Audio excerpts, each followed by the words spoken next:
नमः श्री श्री ठाकुर परम आराध्य जगत जननी श्री श्री बड़मा परम पूज्यपाद श्री श्री बड़दा परम पूज्यपाद श्री श्री आचार्य देव तथा इष्ट परिवार समस्त पाद पद्म प्रणाम। सत्संग्र वरेण्य परिचालक सुभाष भाई जोड़ी होइतिबा परम पूज्य ऋत्विक देवता पांजा प्राप्त कर्मी स्नेहमयी मातृमंडली साधु सज्जन मंडली गुरु भाई छोट छोट पिला समस्त उद्देश्य रे यथायोग्य प्रणाम प्रीतिपूर्ण रा और जय गुरु। आमर आज टिके अटेंडी कम अच्छी मात्र 120 जन एपटे सेपटे बोधे 220-30 अच्छा जहाँ भी हो आज किसी मेनली यही टाइम टा बोधे सबुआडे सत्संग चलुची सेथिपाई एपटे अटेंडिंग संख्या कमी जाउची आसी आप अपेक्षा करन बहुत आसी सब आसी जहाँ भी हो आज जो टॉपिक टी रखा जाइए आमे तो आगुरु शिक्षा ऊपर बहुत करिसेंती जाजन बहुत अनेक भल वक्ता भी करिसेंती तेबे पारिवारिक शिक्षा जोठी मूल ठाकुर तो सब बड़े मूल जगार ही हाथ मारी पारिवारिक शिक्षा परिवारटा ही आमर जे आदर्श शिक्षार भित्तिभूमि एटा केमिति या उपरे ठाकुर बहु बार बहु जगार आलोचना करिसेंती गोटे छोट पिला ताको परिवार रो केमिति तार आरंभ होबो शिक्षा आउ सर्वोपरि परिवार रो मार भूमिकाटा केते गुरुत्वपूर्ण आउ तापरे ता सहित लिंक होची तार जन्म आ जन्म जदि लिंक होची ता सहित रहउची तार विवाह ए बहुत कथा अछि किंतु से दिग विस्तारित भाव तो आलोचना करी हबनी तेबे परिवारटा ही केमिति आमे पिलाटाको से परिवार भितर ही सुशिक्षा देई कि समाज को छाड़ी पारिबा कारण आम आम समस्तंकर जन्म होची सेही परिवार रो आम जीवनटा भी कटुची जो बाल्य किशोर जीवनटा से परिवार रे बाहला पर्यंत आमे माने समस्त परिवार सहित जोड़ी हेकि रहउचंती तेणु प्रत्येक मनुष्यर तार प्रथम आ प्रधान शिक्षा केंद्र बा यूनिवर्सिटी कहतु कॉलेज कहतु परिवार कहले विराट बड़ गोटे यूनिवर्सिटी तो सेटा होची ए परिवार से कह जाए जे कौन पिला बा व्यक्ति तार आचरणटा ई परिवार रु ही आरंभ हुए ता प्रथमे ता शिक्षार सृष्टि भी परिवार रु प्रत्येक पिला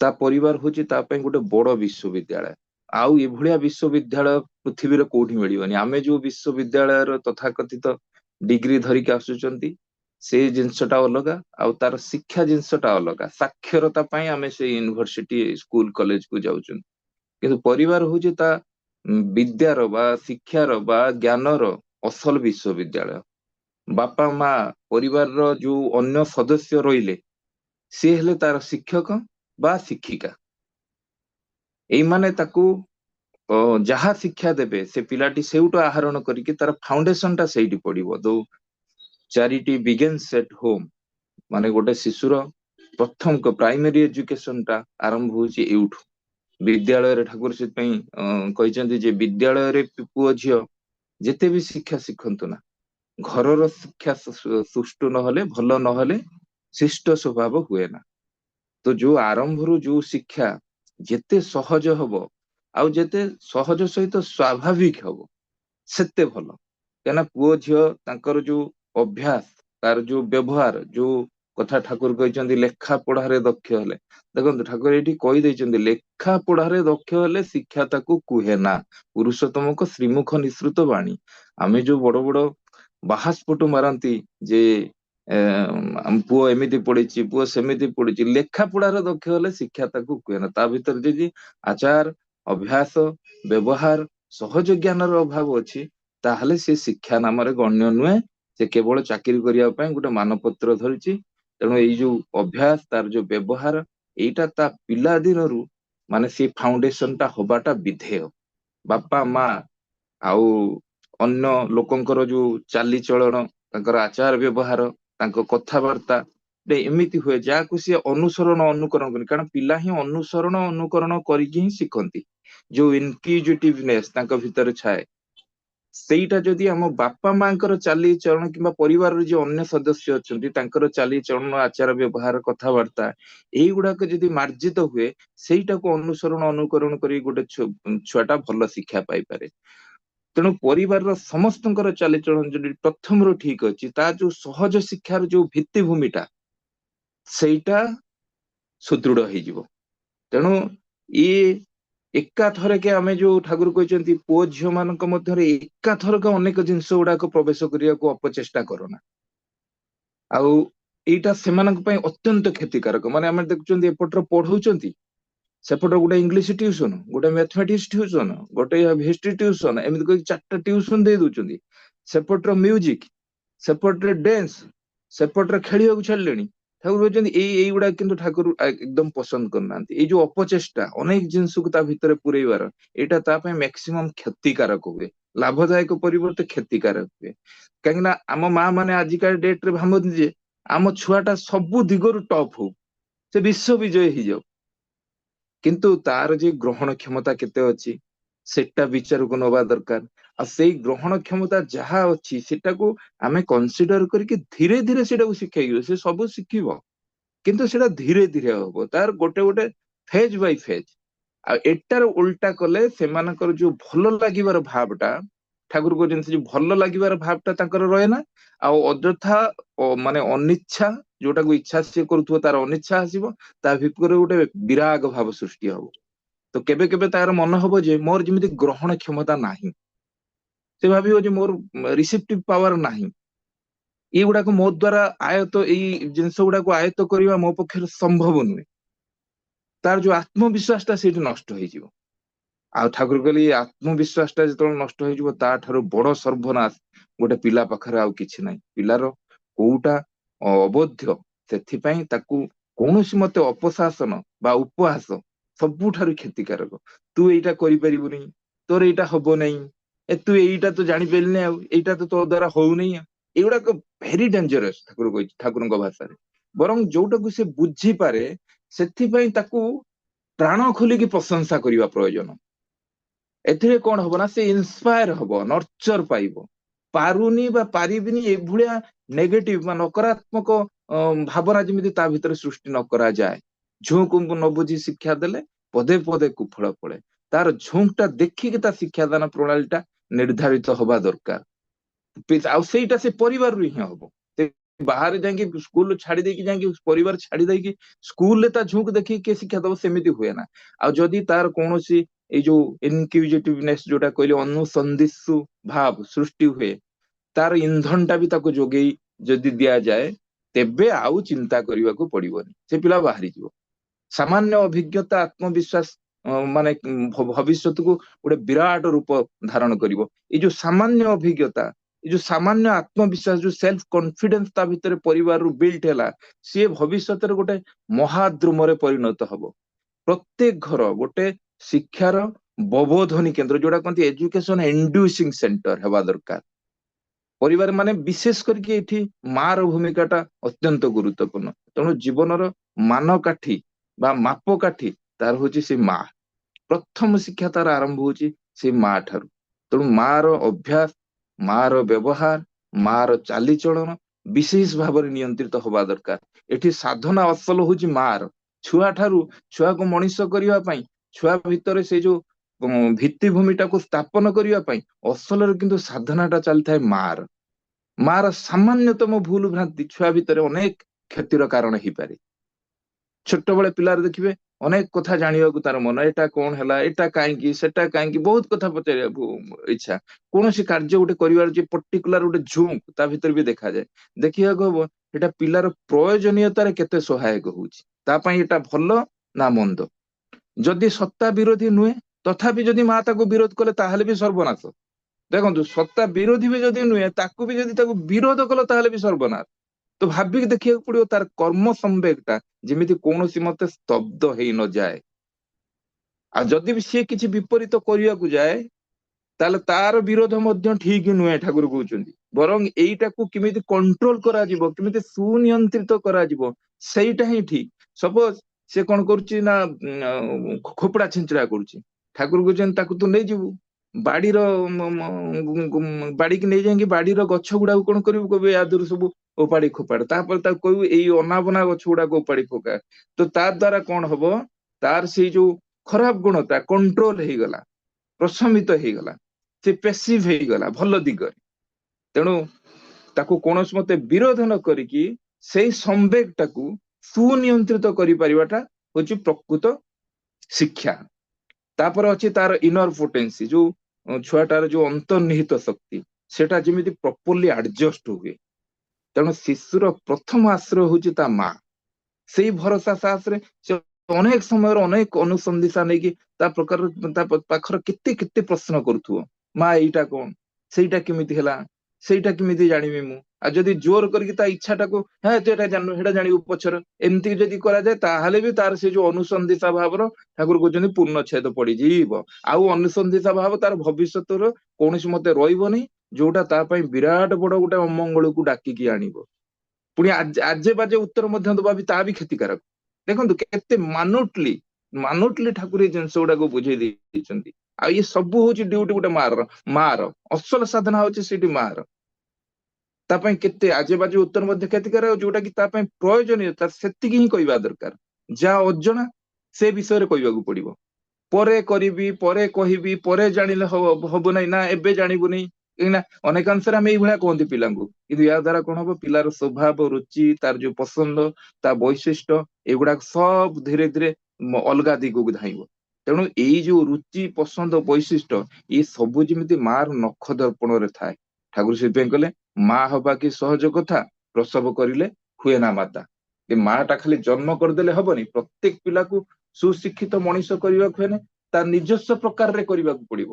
ସବୁ ପିଲା ଡକ୍ଟର, ଇଞ୍ଜିନିୟର, ଆଇଏସ୍, ଓଏସ୍, ରାଜନୀତିଜ୍ଞ, ଅର୍ଥନୀତିଜ୍ଞ ସବୁ ପିଲା ହେବେନି। ଆଉ ସେ ତାର ବୈଶିଷ୍ଟ୍ୟ ଟା କଣ, ସେଇ ବୈଶିଷ୍ଟ୍ୟ ମାଫିକ ପ୍ରତ୍ୟେକ ପିଲାର ମାନସିକତା ଆଉ ସ୍ୱଭାବ ସେଟା ସମାନ ନୁହେଁ। ସେଟା ସମସ୍ତଙ୍କର ଅଲଗା ଅଲଗା। ତା ପିଲା ହଉଛି ମୋ ପିଲା ହଉନି, ସିଏ ସେଇଆ କରୁଛି, ଇଏ ସେଇଆ କରୁଛି, ତା ନୁହେଁ। ତେଣୁ ସମସ୍ତଙ୍କ ପାଇଁ ଶାସନ, ତୋଷଣ, ଆଦର, ଯତ୍ନ ଏକ ପ୍ରକାର ନୁହେଁ। ଗୋଟେ ମାର ବି ଏମିତି ଦିଟା ଛୁଆ, ସେ ବି ଡିଫର କରିବେ, ସେ ବି ଭେରି କରିବେ। ଶାସନ ଅବଶ୍ୟ ପ୍ରୟୋଜନ, କିନ୍ତୁ ସେଟା ରୁକ୍ଷତା ପୂର୍ବକ ହବା ଭାରି ଖରାପ। ମାଡ ପିଟି ଏମିତି କଲି ଯେ ମାନେ କିଛି କହିଲେ ଗୋଟେ ଗୋଟେ ଦିନ ମନକୁ ଆସିଲା ଦୂର ଦୂର କରିକି ପିଟି ଚାଲିଲି। ବହୁତ ଡେଞ୍ଜରିୟସ୍ ଏ ଜିନିଷ ଗୁଡାକ। ଠାକୁର କହୁଛନ୍ତି ଏଇ ରୁକ୍ଷତା ପୂର୍ବକ କୌଣସି ମତେ ଶାସନ ଯେମିତି ଏକଦମ ନ ହବା ଦରକାର। ଆଉ ଶାସନ କିଏ କରିପାରିବ ତାର କ୍ଷମତା ଟା ବି ଠାକୁର କହିଦେଇଛନ୍ତି। ସ୍ନେହ, ସୋହାଗ, ମମତା ପୂର୍ବକ ଏଇ ଶାସନଟା ହବା ଦରକାର। ଶାସନ କରିବା ତାରି ହିଁ ସାଜେ, ସୋହାଗ କରେ ଯିଏ। ଶାସନ କରିବା ତାର ହିଁ ସାଜେ, ଯିଏ ସୋହାଗ କରେ। ଯାର ଯେମିତିଆ ପ୍ରକୃତି, ତା ସହିତ ତଦନୁପାତିକ ଆଚରଣଟା ପ୍ରୟୋଜନ। ଅନ୍ୟଥା ତା ଅନ୍ତରର ଯୋଉ କ୍ଷୁଧା, ଯୋଉ ଭୋକ, ସିଏ ମେଣ୍ଟିବ ନାହିଁ। ଆଉ ପିଲାର ଯୋଉ ବୈଶିଷ୍ଟ୍ୟ, ତା ସମ୍ବନ୍ଧରେ ମାନେ ଏମିତି କି ତାର ଯୋଉ ବୋଧ ଖୁବ କମ ମା ମାନଙ୍କର ଥାଏ। ସବୁ ସମୟରେ ଲକ୍ଷ୍ୟ କରିବାର କଥା ଯେ ପିଲାମାନଙ୍କର ଜୀବନରେ ଯେମିତି ଅଶ୍ରଦ୍ଧା, ଦୋଷ ଦୃଷ୍ଟି, ମା ସେଇ ପିଲାଟା ଏଇଭଳିଆ କହିଲା, ସେଇ ପିଲାଟା ଏଇଆ କରୁଛି, ସେଇ ପିଲାଟା ସେଇଆ କରୁଛି, ନା ଠିକ ଅଛି ତାକୁ ପେସିଭ କରିବାକୁ ହବ। ସେଇ ଅଶ୍ରଦ୍ଧା, ଦୋଷ ଦୃଷ୍ଟିଟା ଯେମିତି ତା ଭିତରେ ସ୍ଥାନ ନ ପାଏ। ସେମାନଙ୍କ ଆଗରେ ପରନିନ୍ଦା, ପରଚର୍ଚ୍ଚା ଯେତେ କମ କରାଯିବ ସେତେ ମଙ୍ଗଳ। ଏକଦମ ଆଦୌ ନ କରିବାଟା ହିଁ ଭଲ। ଠାକୁର କହିଲେ କନସେଣ୍ଟ୍ରିକ, ଉଦାରତା ଆଉ ସେବା, ସହାନୁଭୂତିର ଦୃଷ୍ଟାନ୍ତ ଯେମିତି ପ୍ରତ୍ୟେକ ବାପା ମାଙ୍କ ଜୀବନରେ ଦେଖିବାକୁ ମିଳେ। ଅସଂଯତ ଆଚରଣ ଆଉ ଅପଭାଷା, କୁଭାଷା ଯୋଉ ଆମେ କହନ୍ତି, ଯେପରି ପୁଅ ଝିଅ ଆଗରେ ଆଦୌ ପ୍ରୟୋଗ କରା ନଯାଏ, ବା ସେମାନଙ୍କୁ ଗାଳି ଗୁଲଜ କରା ନଯାଏ। ଗାଳି ଗୁଲଜ ଏକଦମ ନାହିଁ, ଆମ ଠାକୁରଙ୍କ ବିଧାନରେ ନାହିଁ। ସେଇ ସତର୍କତାଟା ଯେମିତି ସବୁ ବାପା ମାଙ୍କୁ ଅବଲମ୍ବନ କରିବାକୁ ପଡିବ। ଏଥିରେ କଣ ହବ, ତାଙ୍କ ଆତ୍ମବିଶ୍ୱାସ ଟା ଯଦି ଗାଳି ଗୁଲଜ ବି କରେ, ଏଟା ତ ତାର ଆତ୍ମବିଶ୍ୱାସ ନଷ୍ଟ ହବ। ଆଉ ଏଇ ଯୋଉ ପରନିନ୍ଦା, ପରଚର୍ଚ୍ଚା ଆମେ କରନ୍ତି, ତା ଚରିତ୍ର ବି ଏଟା ଗୋଟେ କୁପ୍ରଭାବ ପଡିବ।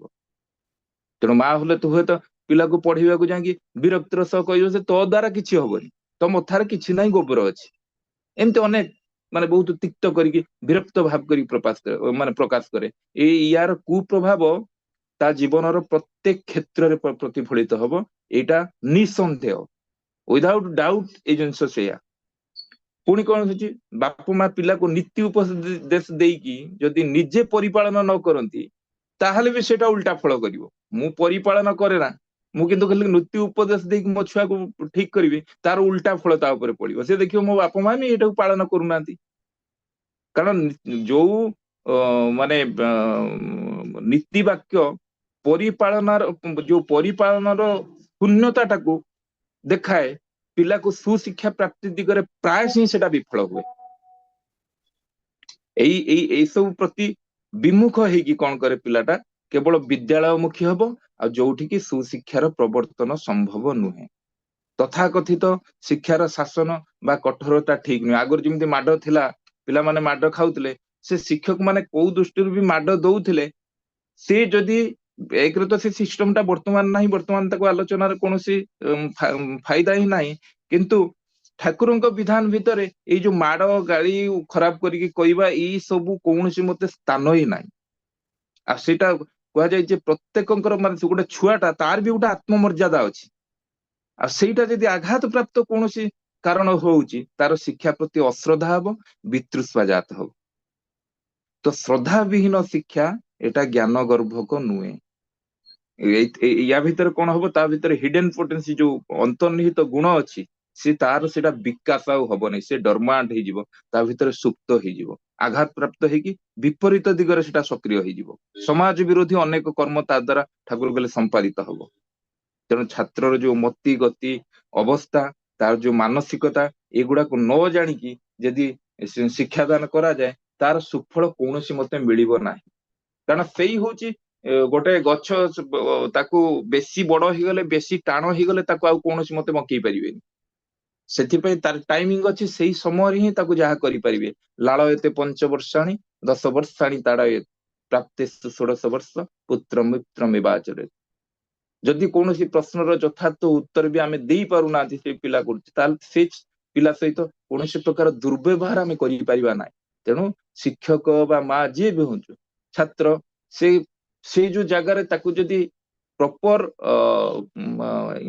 एंसर ताको न दे पारिबे कि से जगह चुप रहिबा बरम भल दरटी कथार समय ठारू करी करई जा शिखेबू सेठी जानिबू पिलार मुख्य नहले किंतु पस्ताइबू तापर ये कथा अच्छी जे आदर्श माने परिवार ही आदर्श शिक्षार भित्तिभूमि ये आदर्श शिक्षाटा कौन शिक्षा तो आम बहुत कथा आलोचना है आगुरी तो ये जो आदर्श शिक्षाटा केमी शिक्षाटा सब बेले आदर्श केंद्रिक धर्मर जो व्यापक परिधि अच्छी ता भितर ये स्थान तो स्वतंत्र अच्छी तो जो धर्मादर्श उद्बुद्ध जो शिक्षा धर्म आदर्श उद्बुद्ध जो शिक्षा सेटा हूँ पूर्णांग शिक्षा ठाकुर भाषा से शिक्षाटा कहार की जो आदर्श केंद्रिक शिक्षा आमर यही शिक्षा नुहे जहाँ आम तथाकथित शिक्षा चली जो कथा प्रथम रू कहते लेखा पढ़ारे दक्ष हेले शिक्षा ताकू कहे ना अभ्यास व्यवहार सहज ज्ञान नहले शिक्षा होना जो अभ्यास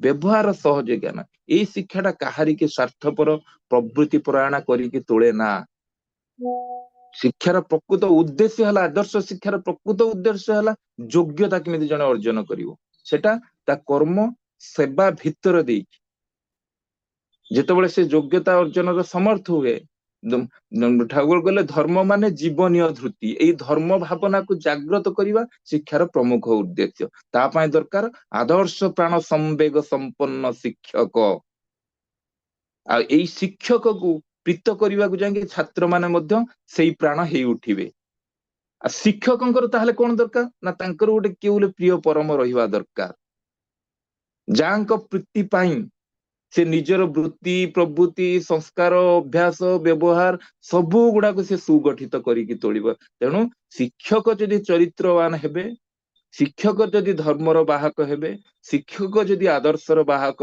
न हेबे ताहाले किंतु छात्र मानक कौन मते धर्म आदर्श शिक्षा दि जाई पारिबो नाही ठाकुर बाणी देले शिक्षक उद्देश्य जे first and foremost duty of a teacher is to put his ideal in front of the student lucidly clearly gloriously धर्म कौन सी वास्तव जीवन वर्जित व्यापार नुहे शिक्षा सहित ता संपर्कता अच्छेद्य ଠାକୁର ସେଥିପାଇଁ କହିଲେ ତମ ଶିକ୍ଷାଟା ଆଦର୍ଶ କେନ୍ଦ୍ରିକ ନିହାତି ହବା ଦରକାର। ଶିକ୍ଷକଙ୍କର ଦରକାର ସେଇ ଆଦର୍ଶଙ୍କ ପ୍ରତି ଅଚ୍ୟୁତ ଅନୁରାଗ।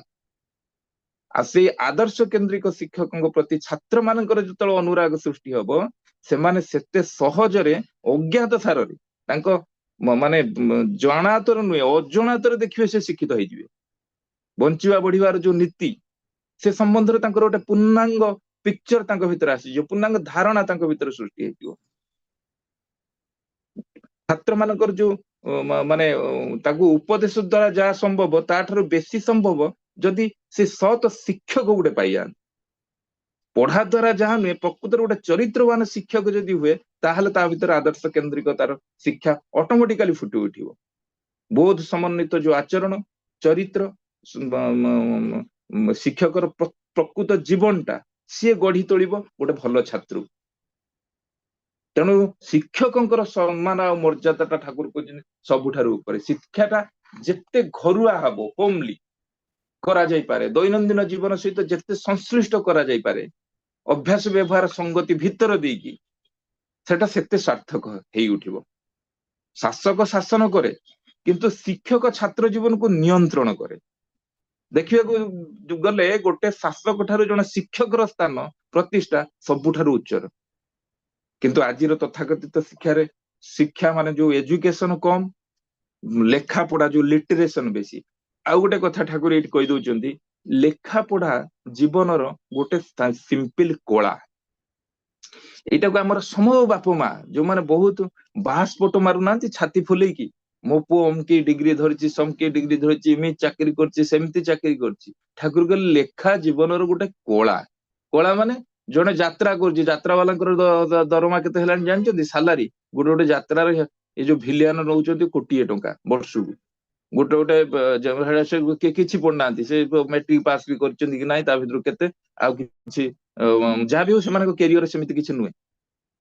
ଗୋଟେ ଗୋଟେ ହିରୋ ନଉଛନ୍ତି, କାଲି ଗୋଟେ ହିରୋ ସହିତ ଚୁକ୍ତି ହେଇଛି, ତାର ନିଜ ମାଲିକ ଆସିକି ବାଇଟ ଦଉଥିଲା, ସେ ନେଇଛି 73 ଲାખ। ଗୋଟେ ଗୋଟେ ଯାତ୍ରାର ହିରୋଇନ ଯିଏ ଘରୁ ନୁଚିକି ପଳେଇଛନ୍ତି ସେମାନଙ୍କର ମାସ ମାନେ ବର୍ଷକୁ କଣ୍ଟ୍ରାକ୍ଟ ହଉଛି 50 ଲକ୍ଷ 52 ଲକ୍ଷ। ସେଇଭଳିଆ ସେମିତି ଯେମିତି ଗୋଟେ କଳା, ସେଇ କଳାରେ ସେ ପଇସା ରୋଜଗାର କରୁଛନ୍ତି। ଏ ଲେଖା ପଢାଟା ସେଇଟା ଗୋଟେ କଳା, ବିରାଟ ବଡ କିଛି ନୁହେଁ। ବିରାଟ ବଡ ଗୋଟେ ଡିଗ୍ରୀ ଧରି ଦେଇଛି, ମୋ ଛୁଆ ଏତେ ବଡ ଡିଗ୍ରୀ ଧରିକି ଏଇଆ କରିଦେଇଛି, ସେମିତି କିଛି ଭାବିବା ଗୋଟେ ଆମ ସତ୍ସଙ୍ଗୀ ମାନଙ୍କ ଉପରେ ବିରାଟ ବଡ କିଛି ମାନେ ଇମ୍ପାକ୍ଟ ପକାଏ ନା। ଚରିତ୍ରକୁ ନ ସଜେଡିକି ମାନେ ଅନେକ ଲେଖା ପଢା ସମ୍ଭବ। ବହୁତ ଚିତ୍ତାକର୍ଷକ ଭାଷଣ ବି ପ୍ଲାଟଫର୍ମରୁ ଦିଆଯାଇପାରେ। ସେମିତି ଦେଖିବାକୁ ଗଲେ ଅନେକ ମାନେ ଦେଖିବେ ଭାଷଣ ଦଉଛନ୍ତି, ଭଲ ଗୀତ ଗାଉଛନ୍ତି, ରେଡିଓ ଦୂରଦର୍ଶନର ସେମାନେ ଆଙ୍କରିଂ କରୁଛନ୍ତି, ବହୁତ ଉପଦେଶ ଦଉଛନ୍ତି, ଦେଶ ବିଦେଶର ବହୁତ ଜ୍ଞାନ। କିନ୍ତୁ ତାଙ୍କ ପର୍ସନାଲିଟି କି ଥରେ ଆସନ୍ତ, ଆଉ ତାଙ୍କ ଭିତରେ ଆଉ ଗୋଟେ କଳ ଗାଉଣା ରେକର୍ଡ ଭିତରେ ଡିଫରେନ୍ସ କଣ?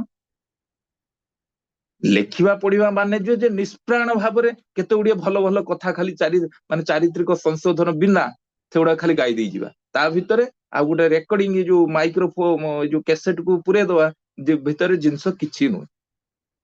ଆଗରୁ କଣ ଥିଲା ନା ଗୁରୁକୁଳ ଆଶ୍ରମ ଥିଲା। ସେ ଗୁରୁକୁଳ ଆଶ୍ରମର ପ୍ରକୃତ ଶିକ୍ଷା ଦିଆ ହଉଥିଲା। ଗୁରୁ ଶିଷ୍ୟର ଯୋଉ ତାଙ୍କର ଯୋଉ ସମ୍ପର୍କ, ସେଇ ସମ୍ପର୍କ ଭିତରେ ଗୋଟେ ସୁଶିକ୍ଷା ଆରମ୍ଭ ହଉଥିଲା।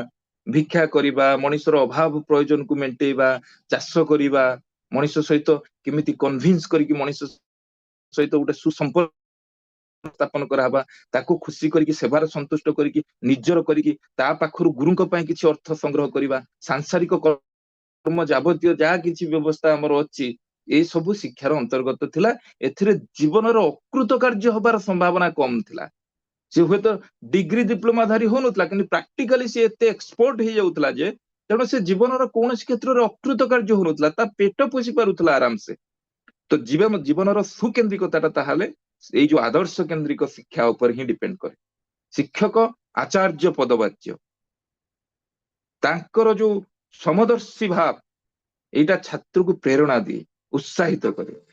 ତାଙ୍କ ନିଜର ସନ୍ତାନ ପ୍ରତି ଯେମିତି ତାଙ୍କର ମମତା ସେଇଭଳିଆ ହବା ଦରକାର ଛାତ୍ର ପ୍ରତି ପ୍ରତ୍ୟେକ ଶିକ୍ଷକର। ଛାତ୍ର ଯେତେ ଶ୍ରଦ୍ଧାବାନ ହେଇ ଉଠିବ ସେ ସେତେ ଜ୍ଞାନ ଲାଭ କରିବ। ଶ୍ରଦ୍ଧାବାନ ଲଭତେ ଜ୍ଞାନମ୍। ଆଉ ଛାତ୍ର କେବେ ବି ଯେମିତି ଅନୁଭବ ନ କରିବ ଯେ ସେ ବାପା ମାଙ୍କ ପାଖରେ ନାହିଁ ବୋଲି। ଭଲ ପାଇବାର ଏଇ ଯୋଉ ସୁକେନ୍ଦ୍ରିକ କରିକି ତୋଳୁଥିଲା ଆଗରୁ ଗୁରୁକୁଳ ଆଶ୍ରମରେ ଏଇ ଜିନିଷଟା ହିଁ ପ୍ରତୀତ ହଉଥିଲା।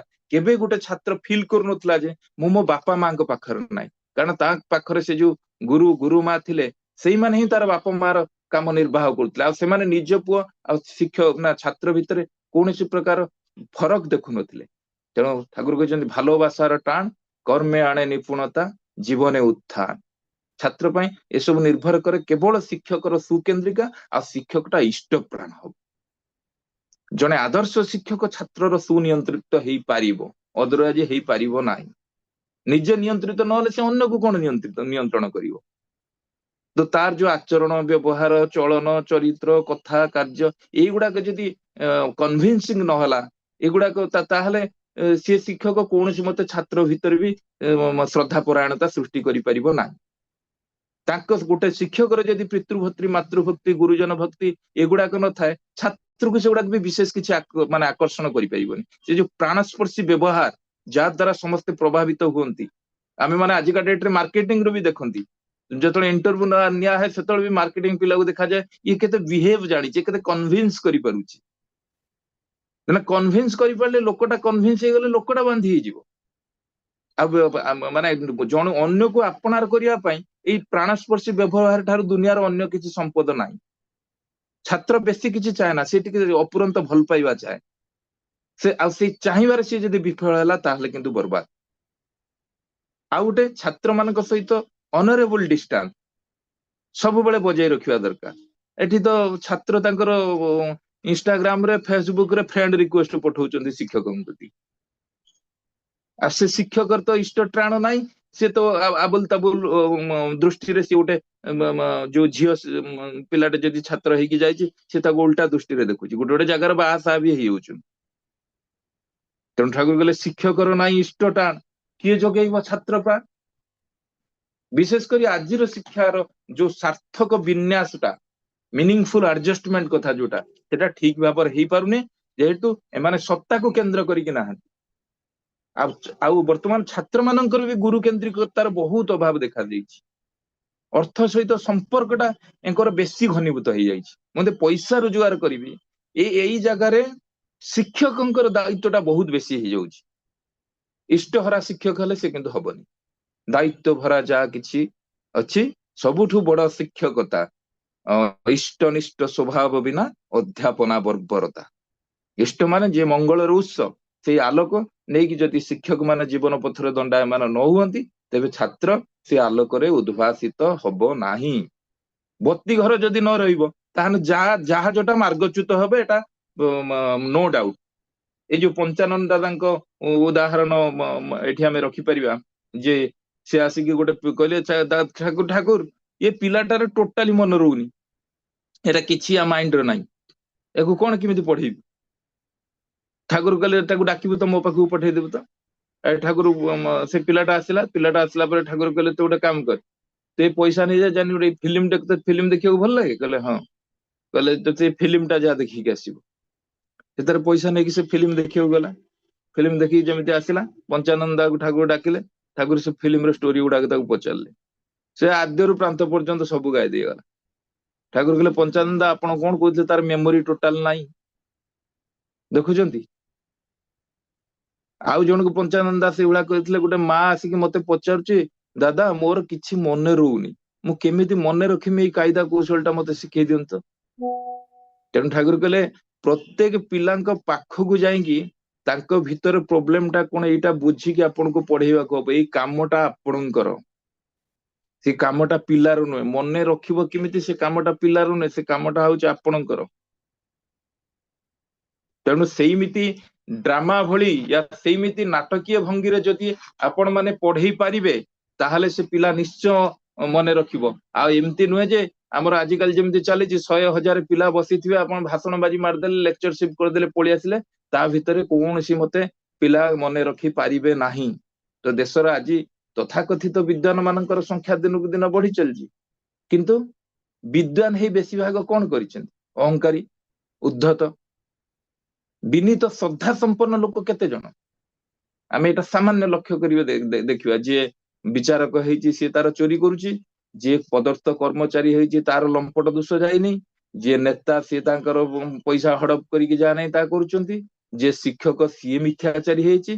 किंतु एई देशर तो गोटे समय थिला, बेसी दिन तो हेई नहीं, पंडित ईश्वर चंद्र विद्यासागर जन्म नहीं, सार आशुतोष मुखोपाध्याय भली ज्ञानी व्यक्तिंकर अभ्युदय हेतिला, जहांकर चारित्रिक द्युतिर शिक्षा जगत आज भी आलोकित। या छड़ा देशबंधु चित्तरंजन भी जन्म नहीं, नेताजी सुभाष चंद्र बोस भली लोक जन्म नहीं, विश्वकवि रवींद्रनाथ ठाकुर भली लोक देश ये बरेण्य व्यक्तित्व देश तो जन्म ग्रहण करते। पृथ्वीर जो बुद्धिमान श्रेष्ठ महत कृतिवान बोलिके परिगणित होती, प्रति प्रत्येक जीवन को जदि आपण लक्ष्य करिवे ना, तार मूल रही पारिवारिक शिक्षा, तांको मार उपयुक्तता। नेपोलियन बोनापार्ट कौन कहते, मते केते जण भल माँ दियो जो माने देश को केते गुड़िए भल संतान दे पारिबे। तेणु माँ उपर ही सुप्रजननटा अनेक मात्रा निर्भर करे।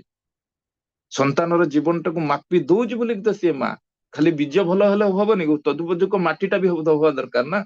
मार ये उपयुक्तटा आउ किछि नुहे, सतीत्व आ इष्टानुग स्वामी भक्ति। आ कहा जाए जे प्रकृत मात्रा सॉरी प्रकृत माँ जे सी माने कौन संग्रह ही विवाहर जो प्रकृष्ट जे माँ हम ता आगुरु तार विवाहटा केमिति हेछि से जगह जदि भूल भाल रही जाए ताहले ए दिग भी से प्रकृष्ट माटे ही परिबो नाही। तो तेणु देशर प्रकृत शिक्षा जदि प्रवर्तन करने को जीवा, ताने सर्वाग्रे एठी पळि आसिला विवाह संस्कार प्रयोजनीयता अपरिहार्य। जेबे कौनसी पिला देखिए से पिलाटे जदि कौनसी भी किछि गोटे खराब आचरण करूची जोटा कि हमको कष्ट दूची, ता जीवन जे कौन क्षेत्र में से जदि टिके भी खराब आचरण करुची, किछि कथा खराब कहूची या असद आचरण एमती करुची, आमर पटकिना आम मुहर कौन बाहरी पड़ुची स्वतःस्फूर्त स्पंटानियस भाव में कि रे तो बाप माँ तो शिक्षा दे ना, कई तो केबे सेठी कहते नहीं जे तोर शिक्षक तो शिक्षा दे ना, कई तो कहते नहीं जे तोर जो प्रोफेशन की तो स्कूल कॉलेज की यूनिवर्सिटी तो शिक्षा दे ना, एक कथा तो केबे बाहर ना। देखिए तो बाप माँ तो शिक्षा दे ना। तो यही कथाटा प्रमाण करुची जे कौन सी स्कूल कॉलेज इंस्टीट्यूशन आम आदर्श शिक्षार आधार नुहे। शिक्षार आधार होचंती आम बाबा माँ आम परिवार। ता माने शिक्षार आधार हैला जन्म, जोटी मनुष्यर शिक्षार आरंभ होची सेईटा ही शिक्षार मूल भित्ति।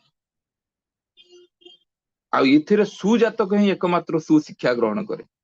तेणु घरे घरे जन्म शुद्धिर साधना हवा दरकार। केते जण एई जो आगामी कालीर माँ हेबे आम सत्संग रे केते जण माँ आसीचंती, ठाकुरंकर एई जो विशाल परिकल्पना कुसंस्कार जो छुआटा जन्म होईची से सुशिक्षा पाइले भी सी ताको कु भावर बंकई तेढ़ेकी लगेइबो, से जमा भल जगह लगेइबोनी। तेणु सुशिक्षा प्रवर्तन पूर्व देशर सुसंतान जननर व्यवस्थाटा निहाती हवा एकांत आवश्यक। जदि भी नहीं, जदि भी जो केते जण माँ अच्छे आज तथाकथित जो डिग्री डिप्लोमा धारी झील मैंने बुले से केते जण आसिलेनी। तेणु सुसंतान जनक जननी हवाई दरकार शुद्धाचारी इष्टनिष्ठ बाप माँ। जेहेतु से बाप माँ ना से पिला से आसुना, से सोल से लैंड कर पाना। सोल अच्छा किंतु प्लाटफर्म पाऊना, प्रॉपर प्लाटफर्म पाऊना। तेणु पितांकर जो संस्कार धाराटा परिमापित होची संतान भितर प्रवेश करुची। उशृंखल बापा माँ ठारू गोटे श्रृंखलित पिला संतान केबे आसी परिबो नाही। तेणु शिक्षार जो मूल बीज से निहित अच्छी जन्म क्षेत्र में। देशर सुशिक्षार विस्तार पाई सुसंतानर आगमन जो रास्ताटा जदि परिष्कार नहला ताहले ठाकुरंकर ये जो चिंताधारा ये केबे भी माने पूर्णांग हब नाही। आ वर्तमान समाज को ठाकुरंकर ये चिंताधारा को जदि आमे आखिर देखिबा ताने माने विदाउट डाउट आमे कहि परिबा जे एटा गोटे विप्लव सृष्टिकारी चिंताधारा। शास्त्र रे अछि ना, मातृदेव भव पितृदेव भव आचार्य देव भव। एइटा हला शिक्षार फाउंडेशन। एई तीनिटी कथा आम समाज राष्ट्र होची मूल भित्ति। ताले से किए हला माँ। वर्तमान जो शिक्षा स्कूल कॉलेज रे आमे पाउचंदी से शिक्षा नुहे, साक्षरता। किंतु समयर विडंबना कहतु बा भाग्यर विडंबना कहतु, जेतेबेले बापा माँ पुओटे हो कि झीटे हो जेतेबेले से माने पाउचंती, से माने चाहती ये शिखिला एबीसीडी शिखु ସ୍କୁଲ କୁ ଯାଉ, ପଢାଶୁଣା କଲା, ତାର କ୍ୟାରିୟର ହଉ, ବହୁତ ଭଲ କ୍ୟାରିୟର କରୁ, ଭଲ ଚାକିରି କରୁ, ଭଲ ଡକ୍ଟର ହଉ, ଇଞ୍ଜିନିୟର ହଉ, ଦେଶ ବାହାରେ ଯାଇକି ନା କରୁ। ଆମ ବାପା ମା ସେତେବେଳେ ଛାତି ଫୁଲେଇକୁ ମୋ ପୁଅ କି ଝିଅ ଏଇଆ ହେଇଛନ୍ତି। ମାନେ ପିଲାଙ୍କ କ୍ୟାରିୟର ପ୍ରତି ଆମର ବହୁତ ଲକ୍ଷ୍ୟ, କିନ୍ତୁ ତା କ୍ୟାରେକ୍ଟର ପ୍ରତି ଆମର ଲକ୍ଷ୍ୟ ନାହିଁ। ୟା ସହିତ ଆଜିକାର ଯୋଉ ସମାଜର ଯାହା ଘଟୁଛି, ୟା ସହିତ ଆମେ ଗୋଟେ ଉଦାହରଣ ସେଟ କରିପାରିବା। ଯୋଉଠି ଗୁଡି କି ଉଡଉଛନ୍ତି ତାକୁ କନେକ୍ଟ କରିପାରିବା। ଗୁଡି ଉଡଉଛନ୍ତି କେମିତି? ମାନେ ହାତର ଗୁଡିର ଧରିକି ସୂତାଟାକୁ ଛାଡୁଛନ୍ତି ଆମେ। ସେ ଯେତେବେଳେ ଦେଖିବେ ସେ ଗୁଡିଟା ଆକାଶକୁ ଉଡିବା ଆରମ୍ଭ କରୁଛି, ସୂତାକୁ ଆମେ ଧୀରେ ଧୀରେ ଛାଡୁଛନ୍ତି। ଯେତେ ଉଚ୍ଚକୁ ଯାଏ ଆମେ ସୂତାକୁ ଧୀରେ ଧୀରେ ଆହୁରି ଛାଡନ୍ତି, ଯାଇକି ବହୁତ ଉପରକୁ ଗୁଡି ଉଡିଯାଏ। ଖୁବ ଆନନ୍ଦ ପାଆନ୍ତି ଆମେ। ଧୀରେ ଧୀରେ ଛାଡି ଚାଲିଛନ୍ତି, ଆହୁରି ଛାଡୁଛନ୍ତି, ଆହୁରି ଛାଡୁଛନ୍ତି। ପାଖାପାଖି ମାନେ ଅନ୍ୟମାନେ ବି ଗୁଡି ଉଡାନ୍ତି, ମୋର ଗୁଡିଟା ଆହୁରି ଦୂରକୁ ଯାଉ, ଆହୁରି ଦୂରକୁ ଯାଉ। ଏଇଟା ମତେ ଆନନ୍ଦ ଲାଗୁଛି।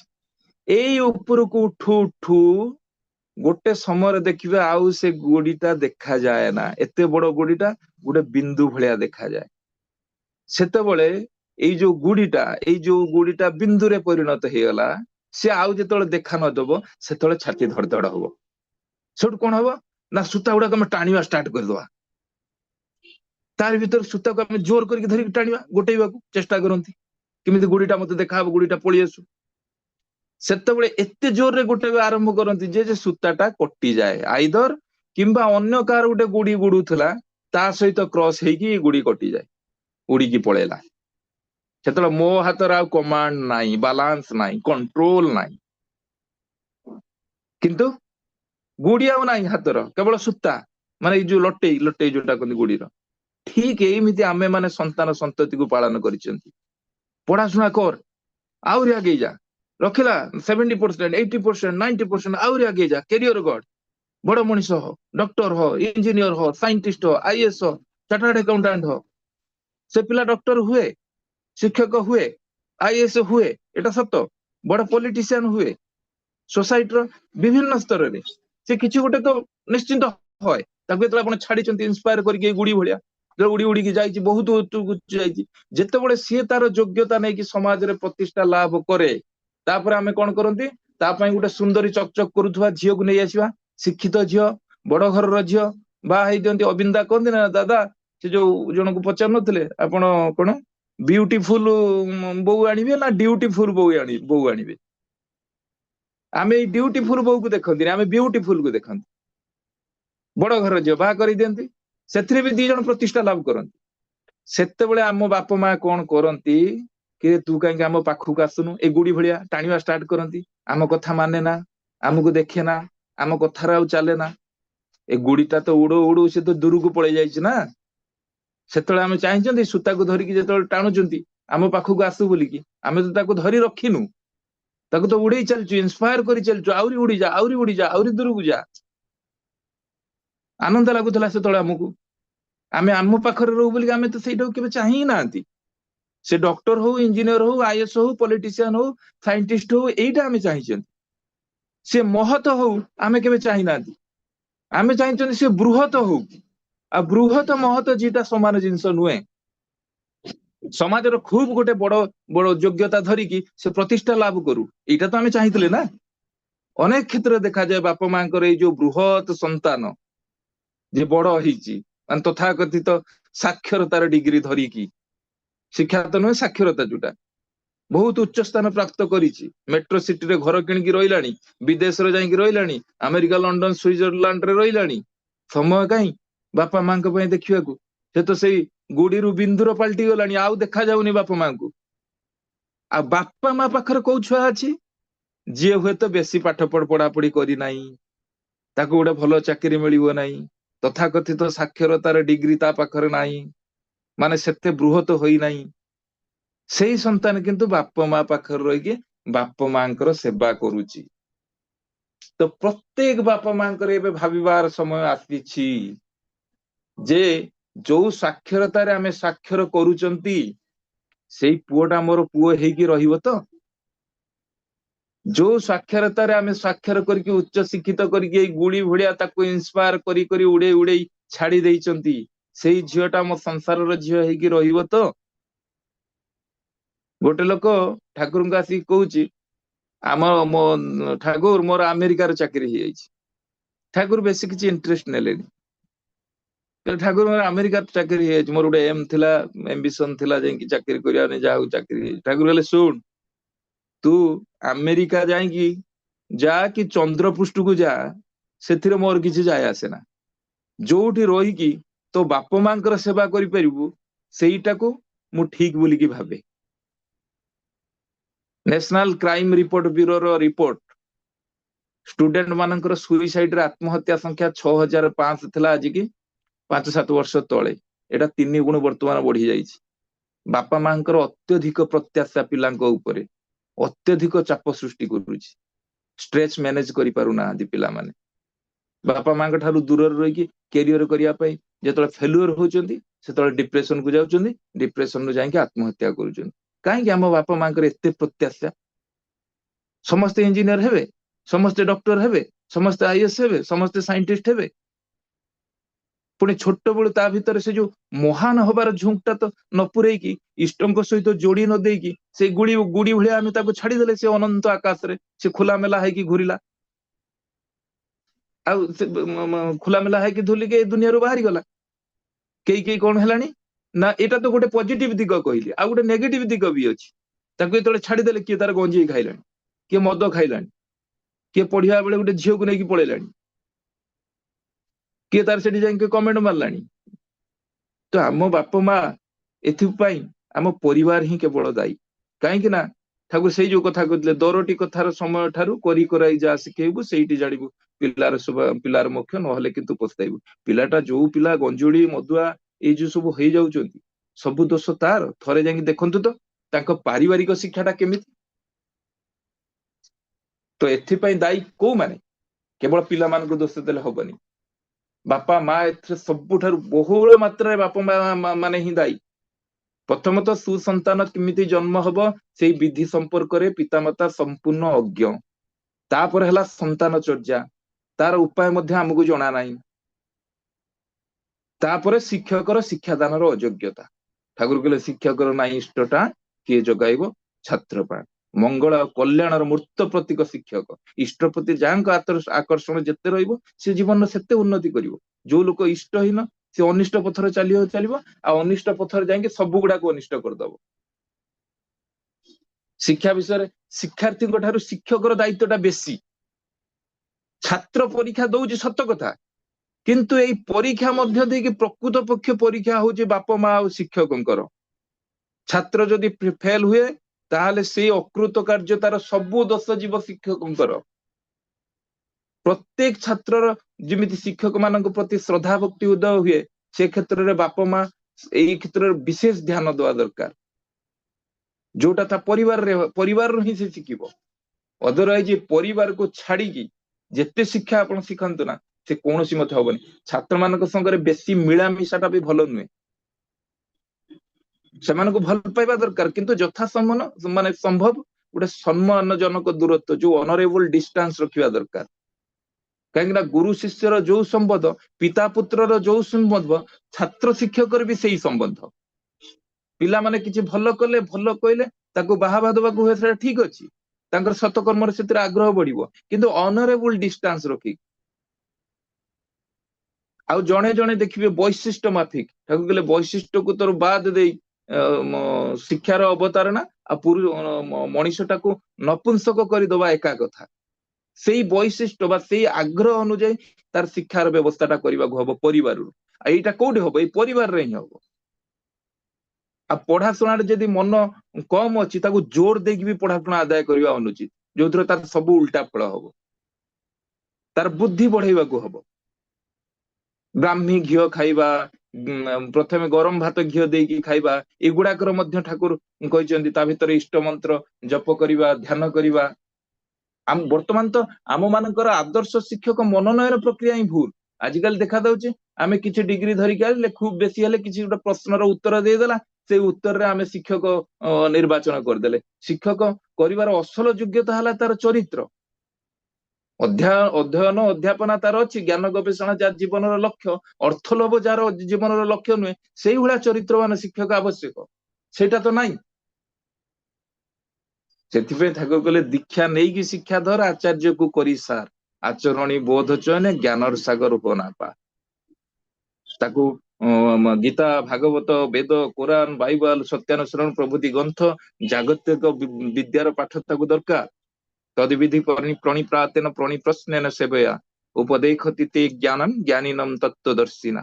ତତ୍ତ୍ୱଦର୍ଶୀଙ୍କ ଗୁରୁଙ୍କ ନିକଟକୁ ପ୍ରଣିପାତ, ପ୍ରଶ୍ନ, ସେବା ଦ୍ଵାରା ଜ୍ଞାନ ଉପଦେଶ ଲାଭ କରିବାକୁ ହବ।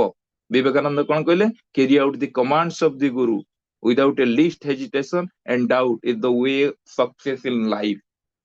କିନ୍ତୁ ଆଜିକାଲି ଦେଖାଯାଏ କଣ, ଆମେ ଏଇ ଯୋଉ ଡିଗ୍ରୀ, ଡିପ୍ଲୋମା ଏବଂ ତଥାକଥିତ ସାକ୍ଷର ବ୍ୟକ୍ତି ମାନଙ୍କ ଭିତରେ ଦେଖାଯାଏ କଣ, ଅହଂଟା ପ୍ରବଳ।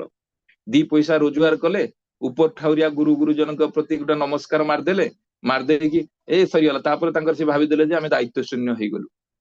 ଶ୍ରଦ୍ଧା ଭକ୍ତି ଦବାର ଯୋଉ ମାନେ ଏମାନେ ଅନ୍ୟକୁ ଯୋଉ ଶ୍ରଦ୍ଧା ଭକ୍ତି ଦେବେ, ସେଥିପାଇଁ ମାନେ ବହୁତ କଞ୍ଜୁସ, ପରାଙ୍ଗମୁଖ ଯୋଉଟା କହନ୍ତି।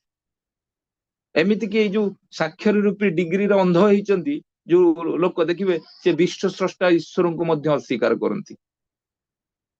ବିଦ୍ୟା ଦଦାତି ବିନୟମ, ଫଳନ୍ତି ଗଛଟା ସେ ଯେତେବେଳେ ତାର ଫଳ ଭର୍ତ୍ତି ହେଇଯିବ, ଦେଖିବେ ଫଳ ଭାରରେ ସେ ସବୁବେଳେ ଅବନମିତ ହବ, ସେ ତଳୁକୁ ରହିବ।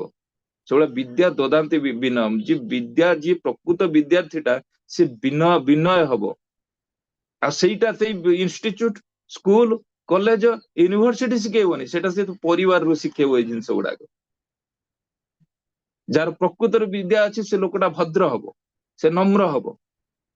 ଏତ ତ ଦୀକ୍ଷା ଶିକ୍ଷା ତୋର ନାଇଁ କିରି କହନ୍ତିନି। ତା ମାନେ କଣ, କୋଉଠି ନା କୋଉଠି ଏ ଜିନିଷଟା ବି ପ୍ରମାଣ କରୁଛି, ଯେମିତି ଯୋଉ କଥା କହନ୍ତି ତୋ ବାପା ମା ତୋତେ ଶିକ୍ଷା ଦେଇନାହାନ୍ତି କି, ତା ମାନେ ମୂଳ ଶିକ୍ଷାଟା ସେଇ ବାପା ମାଙ୍କ କତରୁ। ତେଣୁ ଦୀକ୍ଷା ଶିକ୍ଷା ତୋର ନାଇଁ କିରି, ଏଇ ଯୋଉ କଥାଟା କହନ୍ତି, ସେଥିରୁ ଜଣା ପଡୁଛି ଯେ କୌଣସି ନା କୌଣସି ଜାଗାରେ ଏଇଟା ପ୍ରମାଣ କରୁଛି ଯେ ଦୀକ୍ଷା ସହିତ ଶିକ୍ଷାର ମାନେ ସମ୍ବନ୍ଧଟା ଅତି ପ୍ରବଳ।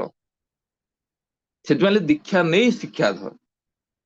ତେଣୁ ଯୋଉମାନେ ବାପା ମା ଗୁରୁ ଈଶ୍ୱରଙ୍କ ଦୟା ଲାଭ କରିକି ସେମାନଙ୍କୁ ଅସ୍ୱୀକାର କରିବାକୁ ଚାହାନ୍ତି, ସେ ଠାକୁର କହିଛନ୍ତି ସେମାନେ କୃତଘ୍ନ ଭସ୍ମାସୁର ଭଳିଆ, ଭସ୍ମ ହେଇକି କୃତକର୍ମର ପ୍ରାୟଶ୍ଚିତ କରିଥାନ୍ତି। ଆଉ ଗୋଟେ କଥା କଣ, ଏଇ କଥା ବି କୁହାଯାଇଛି ଯେ ବିବେକାନନ୍ଦଙ୍କର kind of mind is irrevocably decided before a child is born। ଗୋଟେ ପିଲା ଜନ୍ମ ହବା ପୂର୍ବରୁ ସେ କେମିତି କଣ ହବ, ସେଟା ଅମୋଘ ରୂପେ ନିର୍ଦ୍ଧାରିତ ହେଇସାରିଛି। ଯୋଉ କଥା କହୁଥିଲେ, ଯୋଉ ଜନ୍ମରୁ ହିଁ ପ୍ରକୃଷ୍ଟ ଜନ୍ମ ନହେଲେ ସେ ସୁଶିକ୍ଷା ଆହରଣ କରିପାରିବ ନାହିଁ। ତା ଜନ୍ମରେ ଯଦି କିଛି ବିକୃତି ରହିଗଲା, ସେ ଯୋଉ ଶିକ୍ଷା ବି ଆହରଣ କରିବ ସେ ତାକୁ କୁବାଟରେ ଲଗେଇବ। ତେଣୁ education is the necessary condition for the development of mental power, but neither it adds with potentialities not present at birth। ଆମର ଜନ୍ମଗତ ଶକ୍ତି ସମ୍ପଦ ସହିତ ଇଏ କିଛି ଆଡ କଲାଣି ଅଦ୍ୟାବଧି କୌଣସି, ମାନେ we have no evidence till now, ଅଦ୍ୟାବଧି କୌଣସି ପ୍ରମାଣ ଆମ ପାଖରେ ନାହିଁ। ଶିକ୍ଷା ମଣିଷର ଜନ୍ମାର୍ଜିତ ସଂସ୍କାରକୁ ପରିବର୍ତ୍ତନ କୌଣସି ମତେ କରିପାରିବ ନାହିଁ। କେବଳ କିଛି ଯୋଉ ସୁପ୍ତ, ଯୋଉଠି କହିଲେ education is the necessary condition for development of mental power, କିଛି ଅନ୍ତର୍ନିହିତ ସୁପ୍ତ ଶକ୍ତିକୁ ସେ ଜାଗ୍ରତ ଆଉ ବିକଶିତ କରେଇବ, କିନ୍ତୁ କିଛି ଆଡିସନ କରିବନି ଜନ୍ମଗତ ଶକ୍ତି ସମ୍ପଦ ସହିତ। ଯେ neither it adds with potentiality is not present at birth, କିଛି ଆଡିସନ କରିପାରିବନି। ଶ୍ରଦ୍ଧା ଭିତରେ ଦେଇକି ଜନ୍ମ ହେଇଥିବା ପିଲାଟା ଶ୍ରଦ୍ଧାବାନ ହବ। ସେଥିପାଇଁ ପ୍ରଥମେ ବିବାହ ଠିକ ଏଇ ଶ୍ରଦ୍ଧାବାନ ତାହେଲେ ବିବାହକୁ ପଳେଇଲା ଜିନିଷ। ସୁସଙ୍ଗତ ବିବାହ ଭିତରୁ ସୁସନ୍ତାନ ଆସିଲେ ଶିକ୍ଷାଟା ସାର୍ଥକ ହବ। ତ ମଣିଷ ଯୋଉ ଭାବ ନେଇକି ଜନ୍ମରୁ ଆସିଥାଏ, ସେଇ ଭାବ ତା ଭିତରେ ସୁପ୍ତ ହେଇକି ଥାଏ, ଆଉ ଶିକ୍ଷା ମାଧ୍ୟମରେ ସେଇ ଭାବଟା ଫୁଟି ଉଠିବ, ବିକଶିତ ହବ। ନହେଲେ ଶିକ୍ଷା କିଛି ବି ଆଡିସନ କରିପାରିବ ନାହିଁ। ପ୍ରତ୍ୟେକଟି ମା, ଆମର ଯୋଉ ମା ମାନେ ଅଛନ୍ତି, ପ୍ରତ୍ୟେକଟି ମାଙ୍କର ଦାୟିତ୍ୱ କିନ୍ତୁ ଏ କ୍ଷେତ୍ରରେ ଗୋଟେ ଯୁଦ୍ଧ ଭୂମିର ସେନାପତି ଠାରୁ ଆଉ କିଛି ବି କମ ନୁହେଁ। ପ୍ରତ୍ୟେକଟି ମା ଯୋଉଦିନ ଏଇ ଶପଥ ନେବେ ଯେ ଯୋଉ ପୁଅ ବା ଝିଅକୁ ମୁଁ 10 ଦିନ 10 ମାସ ଗର୍ଭରେ ଧରିକି ମାପି ଦେଇକି ଏ ସମାଜକୁ ଛାଡିଛି, ଛାତିରେ ତାଳି ମାରି ଦୃଢ କଣ୍ଠରେ କହିବେ ଯାହାକୁ ମୁଁ ନିର୍ମାଣ କରିକି ଛାଡିଛି, ତାକୁ ଯାଚିଲେ ବି ସେ ଲାଞ୍ଚ ନବ ନାହିଁ, ପ୍ରଲୋଭନରେ ଢଳିବ ନାହିଁ, ସଂସ୍କାରରୁ ସେ ବାହାରିକି ଯିବ ନାହିଁ, ଚରିତ୍ରହୀନ ସେ ହେବ ନାହିଁ। ସମସ୍ତେ ଚେଷ୍ଟା କରିକି ଦେଖ ମୋ ଛୁଆକୁ, କାହିଁକି ନା ତାକୁ ନିର୍ମାଣ ମୁଁ କରିକି ଛାଡିଛି। କିନ୍ତୁ ଦୁଃଖର କଥା, ଆଜି ଅନେକ ମାଙ୍କ କ୍ଷେତ୍ରରେ ସମୟ ନାହିଁ। ରାମକୃଷ୍ଣ ସୀତା ସାବିତ୍ରୀଙ୍କ ଚରିତ୍ରର କଥାକୁ ତାଙ୍କ ଝିଅ ଛୁଆଟାକୁ ଶୁଣେଇବା ପାଇଁ ତାଙ୍କ ପାଖରେ ବି ସେ ସମୟ ନାହିଁ। ତେଣୁ ପରିବାରର ଯଦି ଏ କଥା ଆଲୋଚନା ନ ହଉଛି, ସେ ପିଲାକୁ କଣ ଆମେ ସ୍କୁଲ କଲେଜ ୟୁନିଭରସିଟିରେ ଶିଖେଇବା ଏ କଥା? ମା କଥା ଛାଡନ୍ତୁ, ବାପାଙ୍କର ତ ଅର୍ଥ ପଛର ଗୁଡେଇ ଗୁଡେଇ ଗୁଡେଇ ଗୁଡେଇ ତା ପରମାର୍ଥ ପଳେଇଲାଣି। ଆଉ କାମ ହେଲା କଣ? ତାର କିଛି ଟଙ୍କା ରୋଜଗାର କରିବ, ତାପରେ ଶିକ୍ଷକକୁ ଦେଇଦବା। ଜନ୍ମ ଦାୟିତ୍ୱଟା ଆମର, ତିଆରି କରିବା ଦାୟିତ୍ୱଟା ଶିକ୍ଷକଙ୍କର। ଆଉ ଏବେ ପୁଅ ହବ କି ଝିଅ ହବ, ସେ ଜନ୍ମ ହବା ପୂର୍ବରୁ ଆମ ବାପା ମାଙ୍କ ମୁଣ୍ଡରେ ଖେଳୁଛି ସେ କୋଉ ସ୍କୁଲର କୋଉ ଜାଗାରେ ପଢିବ। ସେ ପୁଅ ହଉ କି ଝିଅ ହଉ, ସେ ଜନ୍ମ ହେଇନାହିଁ, କିନ୍ତୁ ଆମ ମାଇଣ୍ଡର ସେଟଅପ, ଆମର ପ୍ଲାନିଂ ହେଇଗଲାଣି ସେ କୋଉ ସ୍କୁଲରେ ପଢିବ। ଆମ ଭାରତର ସଂସ୍କୃତିରେ ମା 3 ବର୍ଷରୁ 5 ବର୍ଷ ଭିତରେ ପିଲାର ଫାଉଣ୍ଡେସନ ଟା ପକେଇକି ତାକୁ ସ୍କୁଲକୁ ପଠଉଥିଲା। 6 ବର୍ଷରେ ଯାଇକି ତାର ଶିକ୍ଷା ଆରମ୍ଭ ହଉଥିଲା। ଠାକୁରଙ୍କର ବି ସେଇ ନୀତି, 6-7 ବର୍ଷ ତଳୁ ପିଲାକୁ କୌଣସି ମତେ ପଢେଇବା କଥା ନୁହେଁ, ସ୍କୁଲକୁ ଛାଡିବା କଥା ନୁହେଁ। 6 ବର୍ଷ ପର୍ଯ୍ୟନ୍ତ ଦାୟିତ୍ୱ ହଉଛି ମା ର। ସେ ଶିକ୍ଷକ ହେଲା ମା, ବାପା, ପରିବାର। ଆଜି ଡେଟରେ କଣ ହଉଛି, ବେଶୀ ଆମ ମା ମାନେ ହଉଛନ୍ତି ପିଲା ସୌକିଆ ହେଇଯାଇଛନ୍ତି। ସେ କହିବ ଏଇଟା ଖାଇବାକୁ ଦିଅ, ତାକୁ ସେଇଟା ଖାଇବାକୁ ଦେବେ। କହିବ ଏଇଟା ପିନ୍ଧିବ, ତାକୁ ସେଇଟା ପିନ୍ଧିବାକୁ ଦେବେ। ଠିକ ଅଛି, ତୁ ଯାହା କହିବୁ ମୁଁ ସେଇଟା ପିନ୍ଧିବି। ସେଇଟା କିଣିକି ଆଣିବା, ସେଇ ଯୋଉ ଡ୍ରେସଟା କହିଲା ସେଇଟା କିଣିକି ଆଣିବା। ତାକୁ ଡାକି ନେଇକି ଦେଇଥିବା ମଲ ଭିତରକୁ ଡାକିକି ନେଇକି ପଳଉଛନ୍ତି। ତୁ ଯୋଉଟା କହିବୁ ତାକୁ ମାପି ଦେଇକି ଆଣୁଛନ୍ତି। ତ ମୂଳ ଫାଉଣ୍ଡେସନ ତ ଆମେ ସବୁ ତା ଉପରେ ଛାଡି ଦେଇଛନ୍ତି। ବଡ ହେଲେ ସିଏ ତାର ତା ଚଏସର ବାହା ହବ, ତା ଚଏସର କାମ କରିବ। ସେ ଆଉ ଆମ ଚଏସଟା କୋଉଠି ମୂଳରୁ ଆମେ ରଖିଛନ୍ତି ଯେ ସେ ବଡ ହେଲେ ଯାଇକି ମାନିବ? ଯାହା ନ ହେଇଛି ବାଳ କାଳେ, ତାହା କି ହଇବ ପାଚିଲା ବେଳେ। ଆମ ବାପା ମା ତ ତା କ୍ୟାରିୟର ପାଇଁ ପାଗଳ, ତାର ତ କ୍ୟାରେକ୍ଟର ପାଇଁ କେତେବେଳେ ପାଗଳ ନଥିଲେ। ଆଉ ସେ କ୍ୟାରିୟର ନେଇକି ଗଲା, ଏତେ ବର୍ତ୍ତମାନ ଆଉ ଏତେ ଦୁଃଖ କରିବାର କଣ ଅଛି? ପିଲା ଚୋର ହଉ, ଝିଅଙ୍କ ପଛରେ ଗୋଡଉ, କମେଣ୍ଟ ମାରୁ, ଚଳିବ। ସବୁ ପାପ ଯଦି ବଡ ଡିଗ୍ରୀ ଧରି ନେଇଥିବ ତାହେଲେ ଭଲ ପାଠ ପଢୁଛି ନା ସେ ଚଳିବ। ସେଟା ଫ୍ୟାସନ ହେଇଯାଇଛି ଆଜିକାଲି। ସେଥିପାଇଁ ଦେଖନ୍ତୁ, ଆଜିର ଡକ୍ଟର ଯାହାକୁ ଆମ ବାପା ମା ତିଆରି କରିଛନ୍ତି, ଯିଏ ମରିବା ଲୋକଙ୍କୁ ଆଇସିୟୁ ରେ ରଖିକି ଟଙ୍କା ହଡପ କରୁଛି। ଯୋଉ ଇଞ୍ଜିନିୟରକୁ ତିଆରି କରିଛନ୍ତି ଆମ ବାପା ମା, 40% କାମ କରିକି 100% ବିଲ୍ ପାସ୍ କରୁଛି। ଯୋଉ ସାଇଣ୍ଟିଷ୍ଟକୁ ଆମେ ତିଆରି କରିଛନ୍ତି, ସେ ବୋମା ତିଆରି କରୁଛି। ଯୋଉ ଲେଖକ ଆମେ ତିଆରି କରିଛନ୍ତି, ସେ ନିଜର ଲେଖନୀ ମୁନରେ ସବୁ ନଗ୍ନତାକୁ ଭରି ଦଉଛି। ଯୋଉ ରାଜନେତା ଆମେ ତିଆରି କରିଛନ୍ତି, ସାମ୍ପ୍ରଦାୟିକତା ବିଭେଦ ସୃଷ୍ଟି କରୁଛନ୍ତି। ଯଦି ବାପା ମାଙ୍କ ପାଖରେ ସନ୍ତାନ ଦେବା ପାଇଁ ସମୟ ନାହିଁ ପିଲାଙ୍କୁ, ମାନେ ସରି, ଯୋଉ ସନ୍ତାନ ଦେବା ପରେ ଯୋଉ ସମୟ ନାହିଁ ପିଲାଙ୍କୁ ସନ୍ତାନ ଚର୍ଯା କରିବା ପାଇଁ, ତାହେଲେ ସେ ବାପା ମା ଜନ୍ମ ଆଦୌ ସନ୍ତାନକୁ ଜନ୍ମ ଦେବା ପାଇଁ ଅଯୋଗ୍ୟ। ସେଇଦିନ ପରିବର୍ତ୍ତନ ଆସିବ ଯୋଉଦିନ ଗୋଟେ ମା କହିବ, ଦରକାର ପଡିଲେ ମୁଁ ବରଂ ବନ୍ଧ୍ୟା ରହିଯିବି, ଦୁଃଖ ନାହିଁ, କିନ୍ତୁ ଗୋଟେ ଚରିତ୍ରହୀନ କିମ୍ବା ଚରିତ୍ରହୀନ ପୁଅ କିମ୍ବା ଚରିତ୍ରହୀନ ଝିଅକୁ ମୁଁ ଜନ୍ମ ଦେଇ ପାରିବି ନାହିଁ। ସେଇଦିନ ଗୋଟେ ପରିବର୍ତ୍ତନ ଆସିବ, ଯୋଉଦିନ ଗୋଟେ ବାପ ତା ପୁଅକୁ କହିବ, ପୁଅରେ ତୁ ମୁଁ ମଲା ପରେ ମୋ ଉପରେ ଯୋଉ ଚାଦରଟା ଘୋଡେଇ ଦବୁ, ସେଟା ତ ମେହନତର, ଆଉ ତୁ ଠିକ ବାଟରେ ରହିକି ସେଇଟାକୁ ରୋଜଗାର କରିକି ଆଣିଥିବା ଚଦର ହେଇଥିବା ଦରକାର।